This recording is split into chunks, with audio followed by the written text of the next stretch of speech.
Good afternoon and welcome everybody. Welcome to this particular briefing because I'm surrounded by medical experts and I'll refer to them in due course. We're just over a week now into our new travel arrangements and of course those have been actively considered, and the Civil Contingency Authority, of which I'm the chair, meets regularly, and we met again this week and we had regard to the increasing rates of prevalence in the UK and elsewhere. And we looked at our advisors, the able advisors that have advised us, and I mean that the Civil Contingency Authority rather than individual members, throughout the last 16 months or so. And their advice was consistent, that we should continue with the programme and the arrangements that we put in place with effect from the 1st of July, that that's in the best interest of our community. Now, of course, we fully accept that there are other views in the community, and those are respectable and reasonable views that we've taken into account. But we know that our cases are low, that our cases of isolation are low. We don't have any community seeding. We have active testing in the community, and that's given us the consideration and the comfort that we seek. We're not going to see businesses having to close for any particular reason that is caused by the recent travel arrangements. What that's encouraged and what that's enabled is that people who are otherwise restricted can now go and see their families and their friends in other jurisdictions, and we can welcome visitors here. Only if they're double vaccinated, plus the 14 days thereafter. Otherwise, testing still continues and will continue. We would not take any decision that would put the well-being of our community at risk. And when I say we, although we've had excellent advice and we continue to get excellent advice from our advisors, the responsibility for making the decisions is that of the politicians. That's me as its chair, Deputy Rob Prow as President of Home Affairs, Deputy Lindsay de Sumray as President of Environment and Infrastructure, Deputy Al Brouard as President of Health and Social Care. We're also, we've been very fortunate to have somebody who's been on the Civil Contingency Authority throughout, Deputy Heidi Salisbury as our advisor, and also, of course, we have political input from Mr Bill Abel, a senior politician at Alderney, Mr John Gill, or Consigliere John Gill, a senior politician in Sark. So I mention that because the responsibility for the decisions that we've made is us, the politicians, and we listen very carefully to the advice that we're given. Now, as I said, this is an opportunity and a pragmatic time, we believe, for you to hear from the professionals. Now, we're going to hear firstly, and I'll go through them in a minute, but we're going to hear firstly from Dr Brink. Now, she's not going to New York. She's not going to Sweden. She's not going to live in South Africa. She's not going to go and live in Botswana or anywhere else. She's living in Guernsey. She's going to continue living in Guernsey. And that's some of the thing that you always get in any society, any time you get rumours. Lots of them are without foundation, and lots of them are absolute rubbish. So we'll be hearing from her. We'll be hearing from Dr Raby, whose responsibility it is to make sure that the hospital can function. And we know he's done that so well during the last 16 or 17, but beyond that, of course, but particularly over the last 16 or 17 months. And also, I'm very pleased to welcome today, he's been on our panel, I think, once before, Dr Dominic Bishop, who's well known, head of mental health services. And Dr Bishop is going to talk to you, the members of the public, about the effects on mental health of the lockdown and the consequences thereof. Because it's been such a trial and tribulation for people. The first lockdown was bad enough. The second one added greater pressure because it was such a surprise for that period from January to March. But we could say, and I could say on behalf of my political colleagues, that we keep the decisions we make under regular review. If we're advised to change because the change needs to be made, we will make it and we'll make it promptly. At the moment, we believe that we're making the decision in the best interest of the community. And I now turn to you, Dr Brink, before you go off to New York or Sweden or wherever you're going to go off next week, according to the rumours. So thank you very much. And yes, I'm going absolutely nowhere. And I'm afraid the bailiwick of Guernsey is stuck with me for forever. So thank you for that. Now, I want to just summarise where we are since the second wave of infection. So we had the second wave of infection in January this year, and it lasted about a month. And what I'm presenting to you here is the cases that we've had after that second wave of infection. And what you can see currently in the bailiwick today, we have 16 active cases. We had no cases at all yesterday, no new cases, and 17 of those cases are recovered, so we call them closed cases, and we've had no deaths and no hospitalization, which is really encouraging. So that's a snapshot of COVID activity as we see it in the bailiwick today. But I think, as always, it's important to analyse exactly what we're looking at. And of particular importance to us is the age and sex profile of people who are getting COVID. Now, this is important because we know that morbidity and mortality with COVID is predominantly seen in those older age groups. So looking and analysing our data is important. So you can see by far the majority of our cases have been seen in the 20 to 24-year-old age group. Now, that's not surprising because it's that age group that haven't yet been fully vaccinated. But what you see is we're seeing relatively few cases in those older age groups, particularly in the fully vaccinated ages. So as we move on, we take that data, we use that data to inform our response because looking at our local evidence is so important. But particularly looking at the update of what's going on is that we've got no cases in hospital, as I've already said. We've also got no evidence of community seeding. So all of our cases have been identified either as incoming travellers or through contact with a known case, so people that we're proactively testing. There have also been questions on self-isolating, and no, we don't have thousands of people self-isolating in the bailiwick. In fact, we have 27 people who are self-isolating as a result of being in direct contact with a case. So when we do our contact tracing, we look very carefully at what the precise definition of a close contact is. And I'll talk a little bit more about that. And that's why our contact tracing interviews tend to take 3/4 of an hour or so, because we're trying to define whether someone is a close contact or not. And that is of fundamental value in ensuring that we only put appropriate people into self-isolation. So one of the things we've always done, and I know you're always aware of, is our symptomatic testing. So we've always had a very proactive symptomatic testing policy. And a couple of weeks ago, when I came to the press conference, I said we were expanding the symptoms for testing to include some of the things that were being reported on the Zoe app, which is a surveillance that's done in the UK, as being more prominent in younger people with a Delta infection. Delta variant of concern. And in fact, that included things like runny nose, sore throat, bit of a headache, so it's almost symptoms of a cold. And we've included those into our diagnostic criteria. That, of course, is reflected in more people coming forward for testing, which we welcome. And a couple of days ago, and it's sustained at about that level, we did about 150 symptomatic tests. Now, we know in addition to seasonal allergies and so on, there are other respiratory viruses. Indeed, other jurisdictions are seeing coughs and colds not related to COVID as well. So we've had 150 symptomatic people.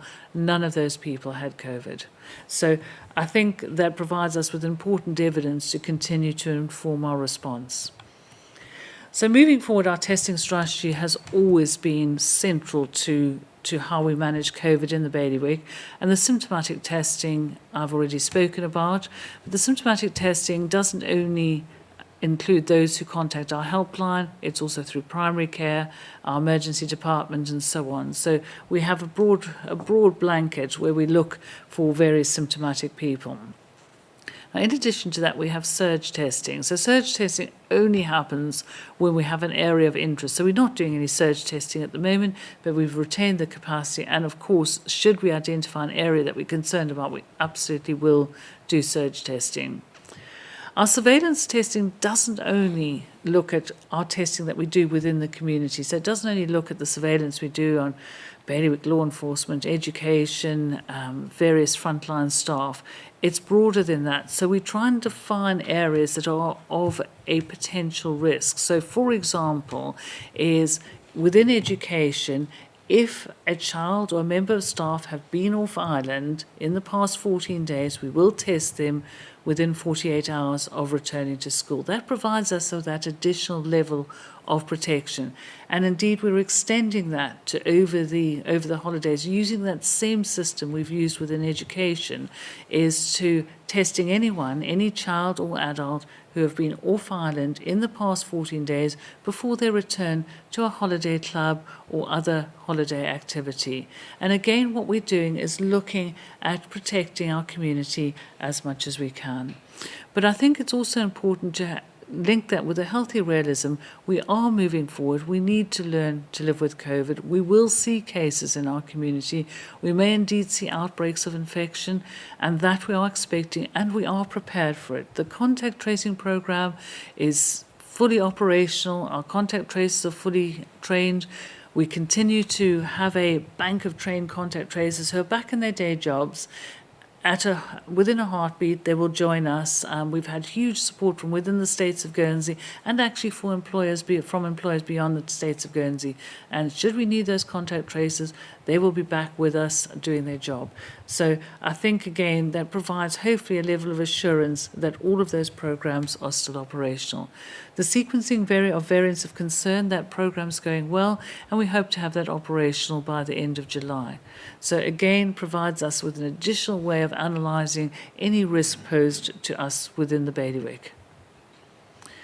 So I have had some questions about what the profile of travellers is coming into Guernsey. And what we've done is we've done an analysis, and it's only a snapshot. So we took from the 1st of July until noon on the 4th of July, and we analysed the profile of travellers coming in. As you can see, 85% of those were blue travellers, so over 2,000 blue travellers came in. Few Category 2 and 3 travellers came in, and then Category 4, we know a lot of the UK is now Category 4, about just over 11% were Category 4 travellers. And so that gives you a profile of the travellers coming into the bailiwick. Now, the other thing that I thought I would focus on today is the issue of what is a contact and the issue of self-isolation, because there have been a lot of queries, and I think it's important that people are aware of what the definition of a contact is, because by knowing that definition, you can then also avoid being a contact. So direct physical contact with a positive case or secretions. Now, I've done several speech days and reward days within schools, and I haven't shaken hands with all the children. I've given them a wave, and they've all thought this was quite funny, actually. So I think there are ways in which you can just look at alternative ways of greeting, touching dirty tissues and so on. So you're just looking at that direct touch contact. The other thing is being outdoors rather than indoors is very beneficial. But if you spent more than 15 minutes within 2 meters, face-to-face, that would make you a close contact. So think about that when you set out a meeting room. Think about that when you arrange a meeting with a group of individuals. Think of that within your office environment, because if you are more than 15 minutes, you are more than 2 meters away, you won't be a close contact. You won't be defined as a close contact. You won't then go into self-isolation. And I think the other thing is people have got very concerned about the very close contact, and that's been really brought or highlighted since the Delta variant has become the dominant variant both in the UK and indeed in Guernsey as well. But you're looking at someone being under 2 meters, so right close up and personal. And again, even if you're working in a restaurant, you can dish up something and then move back straight away. So again, it's looking at what those definitions are, because if you aren't fulfilling any of those definitions, you won't be a close contact. So the other question we've had is about self-isolation. So if you're unvaccinated or partially vaccinated and you are identified as a close contact, you will go into self-isolation for 14 days, and that is to protect the rest of the members of the bailiwick. And I think we need to be realistic about that. However, for fully vaccinated people, we know fully vaccinated people are less likely to become infected, and if they do become infected, they're less likely to transmit. So for that reason, in most cases, there's going to be no self-isolation and only a testing regimen. Occasionally, there might be circumstances that we think that we need to alter that slightly, but in most cases, you're looking at no self-isolation and only a series of tests. So hopefully that focuses on exactly what a contact is and also exactly what the response would be if someone is identified as a direct contact. So I wanted to also talk about our vaccination program, and we had some helpful advice, and we looked back at how we were reporting our vaccine statistics as the over 16s, and I absolutely agree that reporting that we needed to look, and it wasn't actually telling us much. So what you will see reported on from now onwards is the over 18 data. So the 18 and over data basically focuses on our adult population.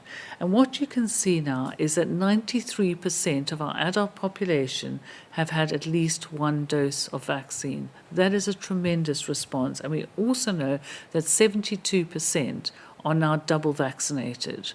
Now, we should finish all of the 18s and overs by the end of this month. So we're on track to do that, so the program is going well. What also is incredibly encouraging is if you look at our over 50s, now bearing in mind the age-associated morbidity and mortality of COVID-19, if you look at our over 50s, you can see that 94% of them are now double vaccinated. And I think we can be rightfully proud of this. The community has engaged with the vaccination program, and indeed the numerous people that have volunteered to work over and above their normal working hours, doctors, nurses, other healthcare professionals, to deliver this program has been second to none. So I think we can all be extremely, extremely proud of this. And I'm now going to hand over to Dr. Raby, because the next slide is Dr. Raby's. Thank you, Dr. Brink. For those of you who like numbers, what these numbers are showing you is the effectiveness of the vaccination against hospitalization and symptomatic disease. And the points I want to make really are, if you look at the Delta variant, the column on the right, and go down those numbers, the first number you see is 33%, which shows that even one dose of vaccine reduces your chance of getting symptomatic disease significantly. But it's the next numbers I really want to concentrate on. People who've had 2 doses of vaccine, 80% are protected from symptomatic disease, even with the Delta variant, which is really, really good news. And these are the sort of bits of evidence that we're basing our strategies on. If you look at hospitalization, even better news, because 1 dose of vaccine protects 75% of people from being hospitalized with COVID should they catch it. And if you've had both doses of your vaccine, 94% of you will be protected. And what I mean by that is, if we were going to, for 100 people who might have been admitted with COVID illness to hospital, if they've been double vaccinated, only 6 of them will need hospital. It's a fantastic difference in the numbers of people who require hospital treatment after being double vaccinated. These are the sort of figures that show us why we trust our vaccination and why we're making the decisions as we go along, why the CCA are making the decisions that they are making. It's based on firm, strong evidence of the effectiveness of the vaccine. Can you show the next slide, Nikki? Thank you. I've got two graphs for you, and some people love graphs. Those of you who are going to look in detail, be careful, because the axes are different for the 2 different colors. And what you're seeing here is the link between the number of COVID cases and those who have to go to hospital with COVID disease. And basically, if you look at the bottom right-hand edge of the graph, you're seeing a steeply rising blue line. And that's the number of people getting COVID disease. And the red line isn't following it up in the same way. And that's the number of people who are hospitalized. If you look at the previous wave, the great big bump in the middle of the graph, you can see in the last wave, as the numbers went up, the hospitalizations went up really steeply. And we're not seeing that this time. So this is really good news. This graph is from England. So this is showing admissions to hospital with COVID in England. And we're keeping a really close eye on this. I look at these numbers every day, actually. I'm slightly obsessed with this. So good news there. And let's look at what happens in Scotland, because it makes an even better graph. The steep rise in the blue line, showing the numbers of cases in Scotland, is really going very high. And higher, actually, than it was in the previous wave. But the hospitalizations just aren't. The hospitalizations are rising steadily but really slowly. And that's important. It's showing that the most vulnerable are protected by the vaccination. And the hospitalizations, the link is broken and different.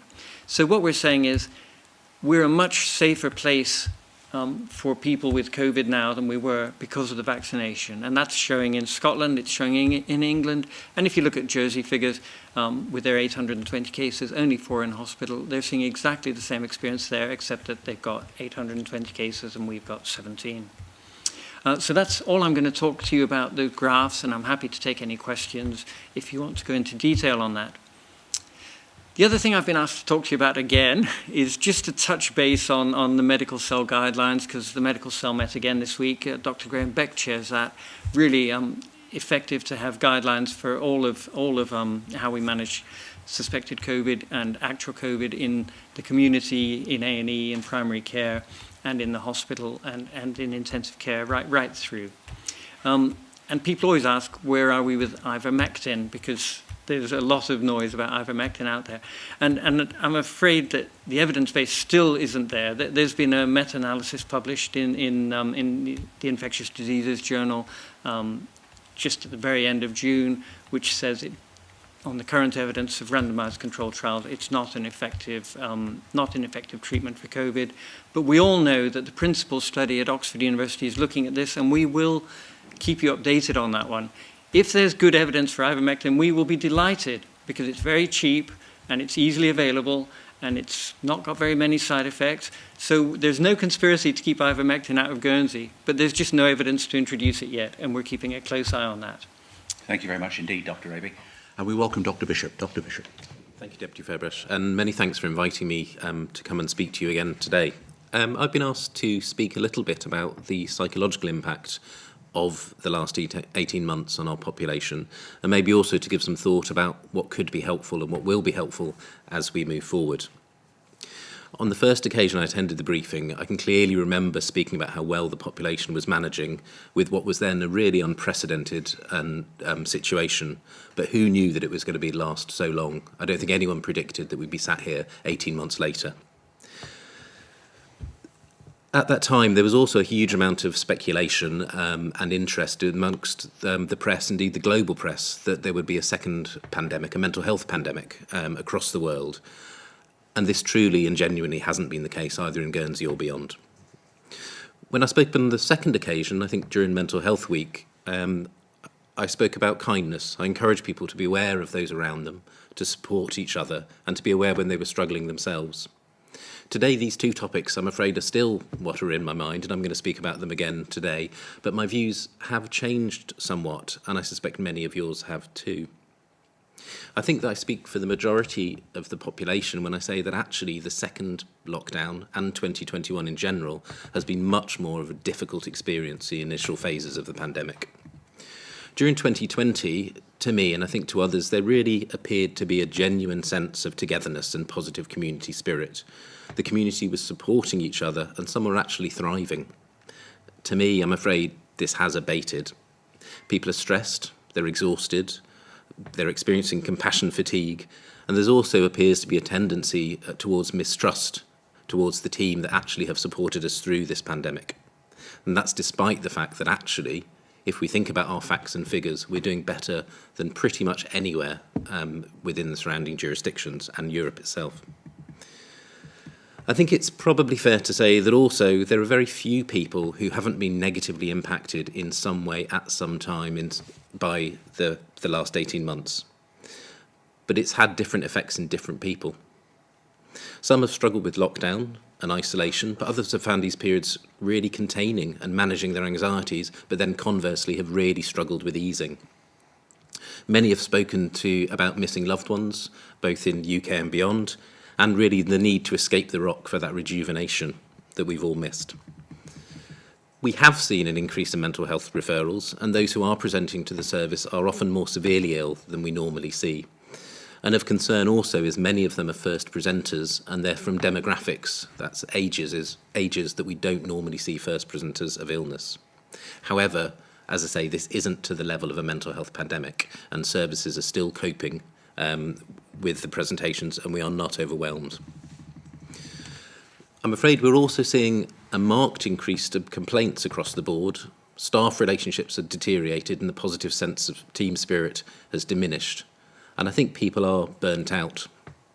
Our staff, sadly, are also receiving quite a lot of abuse from members of the public, and that's even those working in the COVID response teams who were so revered in the initial stages of this response. This is not normal behaviour from our community and wasn't seen earlier on. These are the indirect effects of COVID. As the balance of risks has changed with our vaccinated population, these, as described above, are actually a greater risk to our community than the virus itself, And that's why, in my opinion, I think it's a shared opinion, that's why for the overall health and well-being of our population, we have to get back to normal. So how do we move forward? Because move forward we have to do. We cannot continue to isolate ourselves from the world. Although it might seem safe and contained and remove some negatives, it also removes all the positives, and it's positives that make our life worth living. We have to acknowledge the fears of the community, and we have to be honest that those fears are different in different parts of the community, and that all those fears are valid and have to be respected. The difficulty is that people crave uncertainty. They crave certainty as this calms their fears and manages their anxiety. But we can't do this to 100% efficacy because actually we're in uncertain times. So the choice we have really is to follow the evidence and trust the experts that have protected us so well over the last 18 months. Excuse me. They are slowly and carefully leading us back towards normality.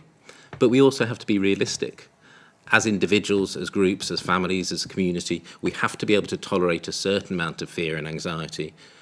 We have to be able to tolerate distress, and we have to admit to it and support each other when we can. We also have to return to the community spirit that we saw in the early stages of the pandemic and be kind to those around us who are struggling, even if it's in a different way and for a different reason for our own struggles. Social media, I believe, can be a force for good, but I don't see this to be the case at the current time. I encourage people to have safe but face-to-face contact with people who you care about.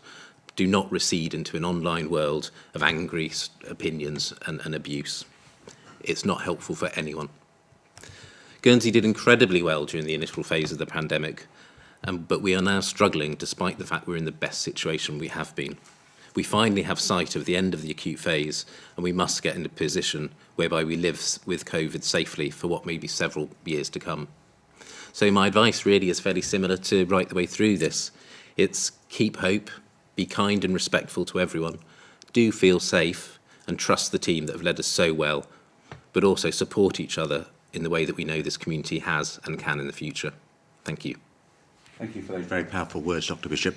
And I'm saying as a politician, it's a privilege to sit with such three highly qualified, able, conscientious professionals from different disciplines. We're so lucky to have that in our small community. Nothing is without risk. We can't give absolute certainty, but listen to the statistics. 93% of the adult population have had either 2 or 1 injections, or overall over 70% have had 2. Our hospitals can cope. We must move forward. We can't live in a society that's closed. And I just, again, there's something called the Scientific, Technical and Advisory Committee, or STAC, which again met this week and again advised us, and we accept their advice. But again, I finish before asking for any questions from the media by saying that the responsibility is that of the politicians, but we've been so well advised, and we will continue to be so well advised by our medical professionals. Questions, please. Juliet Puto from the Guernsey Press. Thank you very much for giving us the latest vaccine figures. 93% seems like a really good number to have reached. Have you seen a surge in interest in people getting vaccinated in the run-up to the 1st of July? And do you think we'll get a much higher percentage, or do you think 93% is where we're about going to top out at on our vaccination rate? We did see a surge of interest, and I think that's important. And as we've always said, if someone's initially declined a vaccination and has changed their mind, we're very happy to accommodate that request. I think if we get up to 93% double vaccinated adult population, we will have done really well. Anything extra would be a bonus, but I'd be very happy with 93% double vaccinated. That exceeded what I was expecting. Thank you. John Fernandez from BBC Guernsey. Have you given any consideration to rolling out payroll co-funding for people who are self-isolating for 14 days, Deputy Fairbrush? We're going to consider it. Our next Policy and Resources Committee meeting on Tuesday, what assistance we can give to get from here to the end of the vaccination period and perhaps slightly beyond that. We're going to have a paper presented by our Treasury team on Tuesday, and we'll consider that, and we'll make an announcement Tuesday or Wednesday. Anybody else? We've had some reports about there possibly being some delays in people getting tested. I think we've had someone get in touch with us this morning who got in touch with the COVID team yesterday morning to get tested, and we're still waiting to get an appointment. Are there some delays in people managing to get tested? And what have you seen a rise in the number of people needing to get tested in the recent days? So we have seen an increase in the number of people requesting testing, absolutely. And I think that's probably twofold. I think the first is related to the fact that we are seeing coughs and colds in the community. And the second is related to the broadening of our case definition to include cold-like symptoms. So I think those two are factoring into the increase of testing. I had a brief look at the figures in June. We're testing about 30, 40 a day in June. We've tested 150 a day for the last couple of days. So yes, we're seeing an increased number, probably related to the two factors that I've mentioned. With regard to specific delays, that's not something I've heard, but it's certainly something I'll take back to the team and have a look at. Oh yeah, Louisa from Channel TV. In terms of the further steps easing even further that you mentioned in the previous briefing, do you have an update on the timescale of those, or are we still on track for that, I suppose? So, as ever, we're going to monitor and look at the evidence. So we're due to go back and present an updated summary to the CCA in about a week, 10 days' time, and we'll have a look at how the first few weeks have gone, and we'll then decide how to move forward from there. So I think it's doing something, monitoring the impact of that, and looking at the next steps. But those will be mapped out, and as I say, go back to the CCA on that. Yeah, and it will be a review, as Dr. Brink has said. That doesn't necessarily mean it will be a change. We will look at the facts as they are at the time, we'll listen to the advice we've got, and then we'll make a decision. So we may go at the pace that we expect to go, we may have to go a bit slower, we'll wait and see. How have you determined that it's fair to make negative contact tracing people who've been unvaccinated isolate? Because by design, they're likely to be your poorer, younger islanders who are stuck in cramped flats. How does that square with a focus on mental health that you were talking about earlier, Dr. Bishop? I can perhaps start off with that. I mean, it's all about the risk of infection. So we know that if you're a double vaccinated islander, you are less likely to become infected, and if you do become infected, you're less likely to transmit. So it's all about the science of who is most likely to become infected, who's most likely to transmit.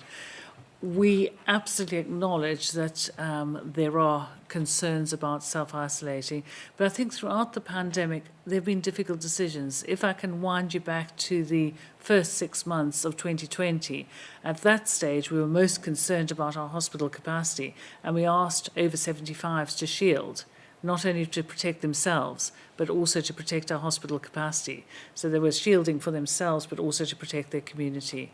So as we progress through the pandemic, difficult decisions always will need to be made.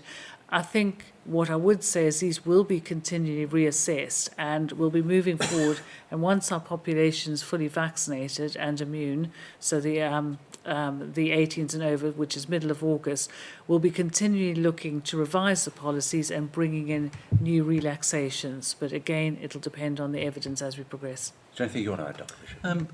I think it's difficult, isn't it? Isolation and mandatory isolation is a difficult experience, and people do find it very stressful. We've even had a couple of people admitted to hospital directly from isolation who have had complete breakdowns. So we really do appreciate how difficult that is. I think it's a bit of a misconception that people are just locked in a room and ignored for several weeks. Actually, the public health team support people during isolation. We've had referrals for people during isolation. We've been in to see people during isolation. So these aren't people that are just locked behind a door for 2 weeks. But there are things that one can do in isolation can make it an easier experience. Do the things that you know are healthy for you, do the things that you know are enjoyable and positive. Reach out to the people. These days, actually it's quite easy to keep in contact with people by FaceTime, Zoom, Microsoft Teams, whatever that is. So try and not although you are locked away for 2 weeks, you don't have to be psychologically. You can still be supported during that time. And can I just add as well that we fully appreciate as politicians the stress and strain it is on people being isolated. There's certainly no intent to be unfair to anybody. In fact, it's a balanced exercise. But we do appreciate that certain people will, as Dr. Bishop and Dr. Rink have said, suffer more. But all we can do is make sure that we get through this pandemic as quickly and safely as possible. Any other questions? Juliet? We also have the updated guidance today about holiday clubs and young people gatherings over the summer to make sure that if they've been outside the island in the previous 14 days, they need to get a test 48 hours before going to their first session. How widely does that stretch? Does that include indoor play areas, for example? Does it include, let's say, if you want to go to the surf school, for example, for a surf session with lots of other children, does it include that? How widely does this stretch? Because obviously children coming in to visit family, for example, are likely to be caught by that. So it relates to organised activities. So, and first of all, it's not mandated, it's a recommendation. So we were specifically approached by some people running holiday facilities, holiday camps and so on, and asked how they could, what we could do to help them. And we sat back and reflected, and this relates to organised activities where should a child become unwell with COVID, it might impact on other children within that organised activity. So it predominantly or primarily relates to that and not ad hoc activities. Yeah, any other question? Just two more from me. I mean, it's a bit of a processy one, so it might be one for you, Dr. Brink, maybe not from Mr. Whitfield here, but it's about vaccination certificates. We've had contact from a few people who've said that they're in the UK, they're trying to get their vaccination certificates from Guernsey. Very simply, if you are in the UK and struggling to get that, how can you make sure you get that? Is there a number you can call? Is there a number on the certificate that they can get so they've not got a physical copy? Yeah, I was in London last week prior to the bringing out of the vaccination certificates. My vaccination certificate still hasn't arrived, but actually it was a relatively straightforward process. You phoned up the helpline. I was on hold for about 40 minutes, but they were very helpful. They got my certificate number, they explained how to do it, and it was a very simple process. We've had some people getting in touch with us actually who are islanders who've been vaccinated outside the island for various reasons. For example, they've been living overseas, they've been fully vaccinated in a well-recognised jurisdiction and they've since moved back. They've now faced a real difficulty because they now can't travel freely to the common travel area because their vaccine certificate is obviously for another country. Have we looked at how to make that slightly fairer? Because some people are feeling a bit held hostage. Well, we are looking at that, Dr. Brink. Yeah. So we are looking at that, but it's all about certifying the vaccination certificates, and it's not easy to certify vaccination certificates from some other jurisdictions. So I think it's something that we would like to do as we move forward, and we are planning to do as we move forward. But we have to introduce one change at a time and make sure that we do it well and it runs smoothly. So we'll be looking at that in the future, but it's to do primarily with the vaccine certification, how we certify that those certificates are genuine. That these people are obviously preying on their mind. Would you hope that it would be sometime this summer you would hope to try and do that? I don't think I can put, that's not a piece of work I do directly. Mr. Whitfield might want to answer that, but I think it's difficult to put a time frame on Our it. Chief Executive, Mr. Whitfield, here, Paul. Yes, that's right. Actually, because we are part of the common travel area, our borders that go elsewhere are also negotiated through and in line with what the UK are doing with their bilateral discussions with individual countries. So they will come online individually. Once approval of a certification each way or a certificate is done, then they will be approved. They will be coming online, but we are working in tandem with the UK on this particular issue. Anybody else with a question? One last one. Yep. We've had a question in from a listener who's saying that for under 18-year-olds who may not have been offered the vaccine, may not have been able to get it, if they are pinged by contact tracers, what options are available to them? Will they need to isolate for 14 days, or will they be able to go and get vaccinated, get tested, etc.? I don't think they can get vaccinated yet, Dr. Brink, can they? No. It would depend entirely what the process is. So we know that people have got pinged by various contact tracing apps and so on. What we'd do is we'd have a look at the situation, we'd analyse the situation. So this isn't a one size fits all. So what I would say, if someone has a specific concern, they need to phone us and we'll discuss with them, but there isn't a singular rule, and we've tried to do this throughout the pandemic so that, and you can see by the numbers we've got in self-isolations, make sure that only those that are in self-isolation really need to be there, not just saying, well, you've been pinged by an app, off you go into isolation. So we've tried to do it in a far more analytical way, making sure that anyone we put into self-isolation needs to be in self-isolation. So and that doesn't directly answer your question, other than to say we'd have a look at each individual case. He looks reasonably happy with the answer. Juliet. I'm going to do a few extra questions. I mean, one of them I think which has been greatly in the news in the last week is obviously a lot of businesses have been very much following the advice of the panel and risk assessing their situation, and many of them have felt, for example, people who've been outside the island in the last 7 or 14 days aren't basically being told no, don't come to their business. Are you worried this might damage the image of the island, especially with visitors coming in, that they want to go to restaurants and they get told no, you aren't welcome? Everybody must make their own decision in relation to their own businesses and the way they operate them. But we've always been an open island in the sense we're friendly. People like to talk to people in Guernsey. Who are you? Oh, you're coming over from Skegness for your holiday or whatever. Great place to come in Guernsey, especially from Skegness.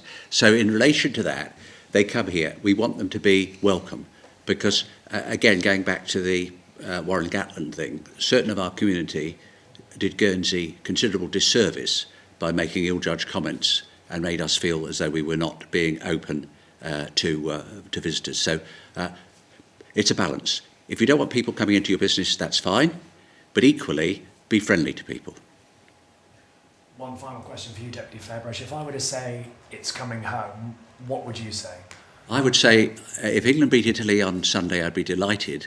But I'd say generally what we want in our community, and it's a point very ably made by Dr. Bishop, is that we look at social media. Now, that's something that we all have got to live with, and sometimes it can be a force for good. It's not been a force for good recently. There's been lots of people putting out scurrilous stuff. As I say, Dr. Brink was going everywhere in the world. She was leaving Guernsey tomorrow. I was bullying her. It was all my decision. I was doing it for personal motives. Absolute arrant nonsense. But people were doing that. If you're going to put something on social media, do it responsibly. Do it fact-based. Ask questions. Challenge people. But in relation to that, it's a point, I'm not going to finish with a little harangue, as it were, but it would be nice if we kept safe, we kept together, we kept our community spirit, and we kept being positive. Any other questions? I'm sure, like the panel, I've also been following with great interest what's been going on in Israel, because obviously they've got a very high vaccination rate and they got ahead very early. Yeah. So what's going on there, I think, has been very interesting. But I think this week there's been some interesting preliminary data. I know it hasn't yet been fully checked, but it is showing that possibly in a community setting, the vaccines have been slightly less effective against the Delta variant than originally anticipated. Does this cause any concern for the panel? Dr. Brink first. Yeah. So I think we can only go on what our evidence is, and we're looking at the hospitalisation versus cases. And I think as we move forward, we're talking about what our key trigger points should be. And one of the key trigger points we're looking at as a cause of concern is hospitalisation. I think you will see infections. We know that we will see infections, but actually focusing on how many of those infected people become hospitalised is going to be the most important. And I think that's how we need to move forward on that. I don't know if you've got anything else, Dr. Raven. Yeah, it's not, the Israel study doesn't look to be out of kilter with what Public Health England is saying, actually, that double vaccination is pretty good protection against symptomatic disease, very good protection against hospitalisation, and extremely good protection against death. But yes, it would be lovely, wouldn't it, if the Delta variant hadn't arrived and reduced the effectiveness against symptomatic disease slightly. It's a shame. But the important outcomes, the hospitalisation, the deaths, double vaccination is incredibly effective. Yeah. And we'll do more. We'll keep up to date with the Israeli analysis as well. Thank you. Any other questions from anybody? Sorry, only one final one for the panel. I was really interested to see your breakdown of the cases which we've seen in the island since the second wave. And I was intrigued to see actually that it seemed to be a lot more male cases than female cases. Do we have any reason about why that might be the case? Are men possibly more at risk, or is it just one of those things that's happened? I think there's such small numbers. There are going to be such wide confidence intervals, so I don't think you can draw any conclusions from that. Thank you. If there are no more questions from anybody, I thank everybody for their questions. And as I say, listen to all these eminent experts that we're so lucky to have in Guernsey. Listen particularly, if I may say so, to Dr. Bishop. Keep positive, and we're making good progress and we're moving forward. Thank you very much, everybody.